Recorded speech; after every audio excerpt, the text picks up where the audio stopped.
चलिए दोस्तों, अभी एक्सरसाइज 1.5 के अंदर का क्वेश्चन नंबर 3 जो है वो सॉल्व करेंगे हम लोग। तो ये क्वेश्चन किस टाइप का है देखिए। Give an alternative equivalent simple circuits for the following circuits. नीचे आपको दो सर्किट्स दिए हैं और आपको इन दो सर्किट्स में इसको सिंपल सर्किट में कन्वर्ट करना है। सिंपल सर्किट का मतलब क्या कि इस सर्किट से जो नतीजा मिल रहा है नतीजा तो वही मिलना चाहिए, बस क्या आप इसके नंबर ऑफ स्विचेस कम कर सकते हो ये आपको देखना है। ठीक है, तो अगर आप कर सकते हो तो बिल्कुल कीजिएगा और उसके लिए हमें सिंपल सर्किट ड्रॉ करके दीजिए, ऐसे इनका कहना है। तो इस टाइप के क्वेश्चन को कैसे किया जाता है, तो सबसे पहले तो आपको इसको सिंबॉलिक फॉर्म में लिखना होता है। फिर जो हमने अलजेब्रा ऑफ स्टेटमेंट देखा था, दैट इज लॉज देखे थे, उनका यूज करके आपको इसको सिंप्लीफाई करना होता है, सिंपल स्टेटमेंट में कन्वर्ट करना होता है। तो जितने सिंप्लीफिकेशन आप कर पाएंगे उसके कीजिए लॉज का यूज करके, और लास्ट में जो सिंपल स्टेटमेंट बनता है उससे आप सर्किट ड्रॉ कीजिए, क्योंकि वो जो स्टेटमेंट मिलेगा लास्ट में तो वो इक्विवेलेंस स्टेटमेंट होगा इसका। कैसे देखिए, अभी पहला जो सर्किट डायग्राम दिया है सबसे पहले तो हम उसको सिंबॉलिक फॉर्म में लिखेंगे। सो लेट कितने स्विचेस है इसके अंदर, S1 S1 dash and S2, that is एक स्विच है उसका निगेशन है और दूसरा स्विच है। So let P denotes switch S1, यहाँ पर ऐसा कहेंगे स्विच S1, फिर इसके बाद में negation P denotes switch S1 dash, फिर इसके बाद में Q denotes switch S2,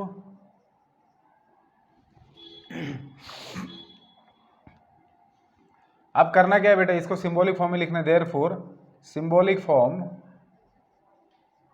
of given,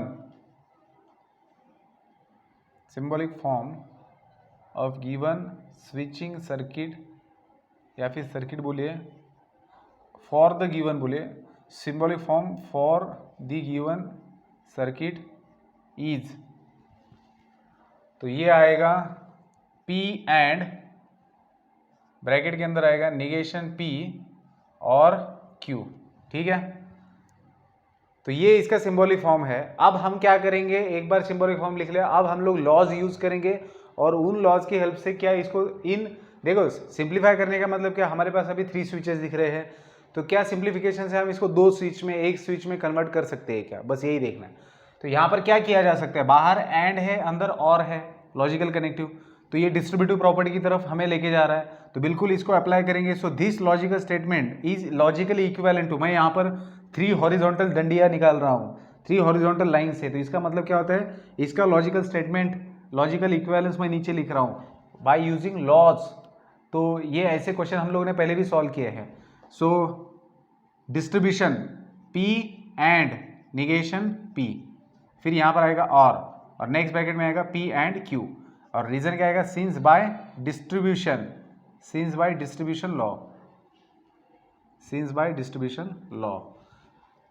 अब आगे देखिए, एक स्टेटमेंट है उसका निगेशन है, एक स्टेटमेंट और उसका निगेशन जब जोड़ा जाता है एंड से या फिर और से तो होता है कॉम्प्लीमेंट लॉ, और उसके अंदर क्या करना होता है मैंने आपको बताया था, जब कोई भी स्टेटमेंट और उसका निगेशन एंड से जोड़ा जा रहा है तो आपको क्या मिलेगा, आपको मिलेगा हमेशा वही स्टेटमेंट, देखिए, या फिर फॉल्स मिलेगा, P एंड निगेशन P, तो P ट्रू हो सकता है फॉल्स होता है, ये होगा फॉल्स और ये होगा ट्रू, तो P एंड निगेशन P मिलेगा आपको फॉल्स, वही स्टेटमेंट नहीं मिलेगा, फॉल्स मिलेगा। सो इसका नतीजा क्या आ रहा है आपके पास, देखिए ऐसे अगर आपको याद नहीं तो आप 1 सेकंड में निकाल सकते हो। सो P एंड निगेशन P मतलब होता है फॉल्स स्टेटमेंट, सो फॉल्स और P एंड Q, तो यहाँ पर आपने यूज़ किया सिंस बाय कॉम्प्लीमेंट लॉ। ठीक है, सिंस बाय कॉम्प्लीमेंट लॉ। अब आगे बढ़ेंगे, तो एक स्टेटमेंट है आपके पास और उसको आप जोड़ रहे हो F से, देख रहे हो ना, इसको एक स्टेटमेंट मानिए और उसको जोड़ रहे हो F से। अब ये क्या है, आइडेंटिटी लॉ यूज कर रहे हैं, तो ये स्टेटमेंट या तो ट्रू होगा या फिर फॉल्स होगा, और दूसरा स्टेटमेंट हमेशा फॉल्स है, मतलब ये आपको क्या देगा, ये आपको वही स्टेटमेंट फिर से देगा। देखिए इसका ट्रूथ वैल्यू मान लीजिए ट्रू फॉल्स और इसका ट्रूथ वैल्यू फॉल्स ही है, तो इन दोनों को और से जोड़ेंगे तो क्या मिलेगा, ट्रू और फॉल्स, मतलब यही फिर से मिल रहा है, मतलब यही स्टेटमेंट फिर से मिलेगा, दैट इज आपको मिलेगा P एंड Q फिर से।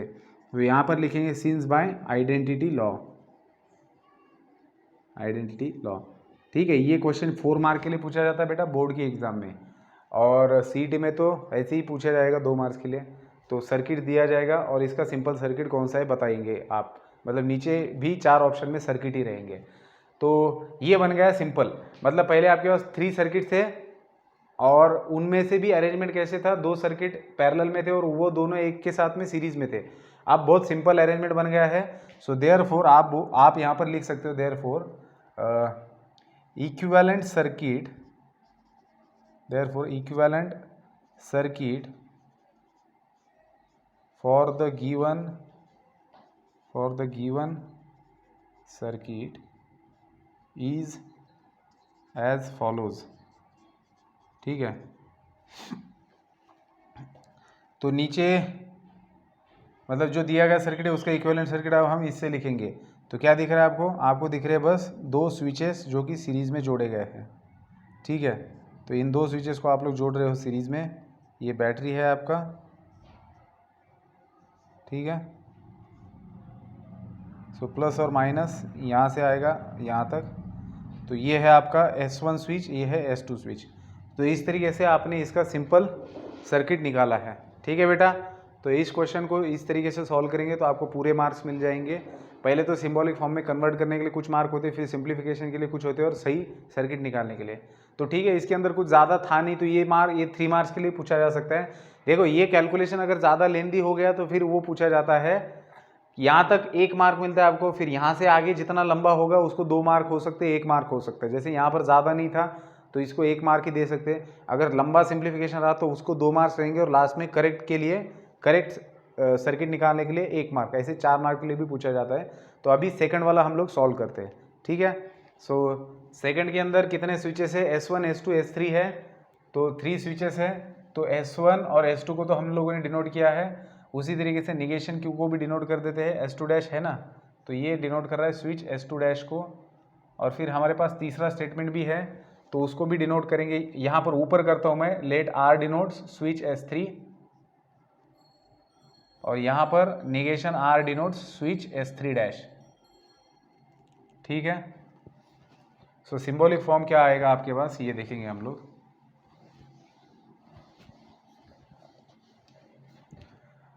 सो दिए हुए सर्किट के लिए सिंबॉलिक फॉर्म है आपके पास P, देखो ये P है S1, इसका सीरीज में अरेंजमेंट है बाकी दोनों के साथ में जो दोनों पैरेलल में है।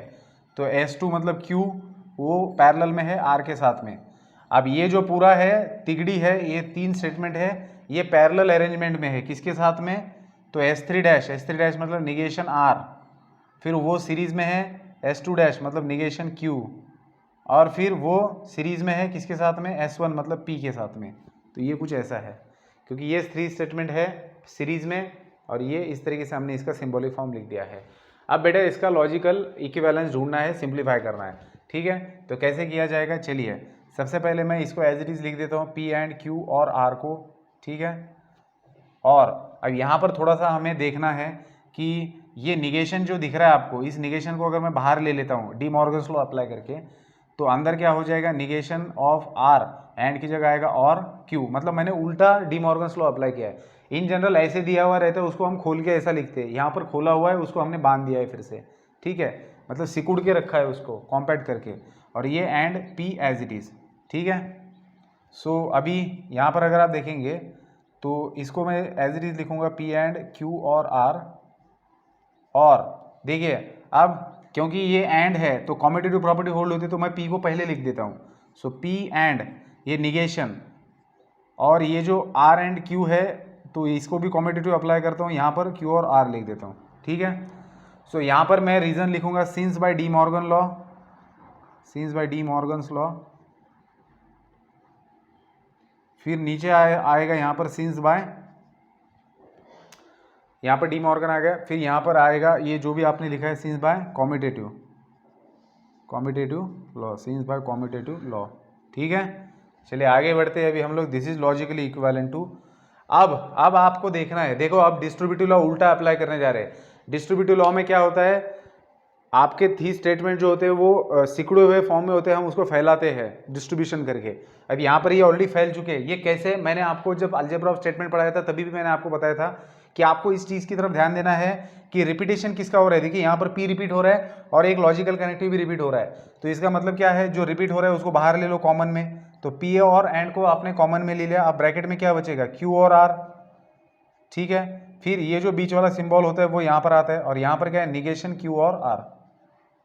अब सबसे इंपॉर्टेंट चीज़ यहाँ पर आपको ये देखनी है, हाँ चलिए यहाँ पर रीज़न आप लिखेंगे सिंस बाय डिस्ट्रीब्यूटिव लॉ। अब सबसे इंपॉर्टेंट चीज़ आपको क्या देखनी है यहाँ पर, कि यहाँ पर ये भले ही कंपाउंड स्टेटमेंट है, लेकिन जो स्टेटमेंट यहाँ पर है उसी का निगेशन यहाँ पर दिया है। मतलब एक स्टेटमेंट और उसका निगेशन, मतलब कॉम्प्लीमेंट लॉ यहाँ पर दिख रहा है आपको। तो आपको इसको कंपाउंड स्टेटमेंट बिल्कुल समझने की जरूरत नहीं, आप इसको पूरा एक स्टेटमेंट समझिए और उसका कॉम्प्लीमेंट यहाँ पर है। मतलब देखिए इसकी दो पॉसिबिलिटी है, इस पूरे कंपाउंड स्टेटमेंट, ये पूरा कंपाउंड स्टेटमेंट या तो ट्रू होगा फॉल्स होगा, और इसका ही निगेशन यहाँ पर है, मतलब जब ये ट्रू होगा तब ये फॉल्स होगा, और जब ये फॉल्स होगा तब ये ट्रू होगा। और इन दोनों को अगर और से जोड़ रहे हो आप तो आपको मिल रहा है ट्रू स्टेटमेंट। मतलब क्या हो रहा है, इस पूरे का आउटपुट आ रहा है आपके पास P एंड T, इस पूरे का आउटपुट है ट्रू स्टेटमेंट। तो आप यहाँ पर रीजन लिखेंगे, इसको आपने ट्रू लिखा है, इसके लिए रीजन है सिंस बाय कॉम्प्लीमेंट लॉ। समझे बात को, आगे बढ़ना है अभी आइडेंटिटी लॉ। अब P एंड T में क्या होता है, मतलब एक स्टेटमेंट है उसको आप ट्रू के साथ में जोड़ रहे हो, तो एज इट इज वही स्टेटमेंट आपको फिर से मिलता है, दैट इज P मिलता है। So since by identity law. तो आप इस सर्किट को देख रहे हो, कितना सिंप्लीफाई किया आपने बिल्कुल इसको एकदम एक स्विच के अंदर ला रखा है जहां पर 6 स्विचेस दे रखे थे। तो आप इस सर्किट को बस एक स्विच से भी आप दिखा सकते हो, और वो कौन सा है, तो आपका P स्विच, ठीक है। सो देयरफॉर, जैसे पिछले एग्जांपल में हम लोगों ने लिखा था वैसे हम लोग लिखेंगे कि therefore simple circuit for the given equivalent simple circuit for the given switching circuit is as follows. और क्या करना है, बस एक सर्किट निकालेंगे आप यहाँ पर, ये बैटरी छोटी सी, एक लैंप, बस प्लस माइनस दिखाना है, करंट का डायरेक्शन दिखाना है, और S1 लिखेंगे। तो इस वाले का सिंप्लीफाइड सर्किट ये है जो कि इक्विवेलेंट है इससे, ठीक है बेटा। तो ये क्वेश्चन अच्छा क्वेश्चन है, इसके अंदर सारी चीज़ें आ जाती है, ठीक है। एक बार मैं टाइम देख लेता हूँ। तो चलिए यहाँ पर हम लोगों ने ख़त्म किया है क्वेश्चन नंबर 3। अब मैं इस वीडियो को स्टॉप कर देता हूँ और मैं आगे बढ़ूँगा क्वेश्चन नंबर 4 की तरफ नेक्स्ट वीडियो के अंदर, ठीक है।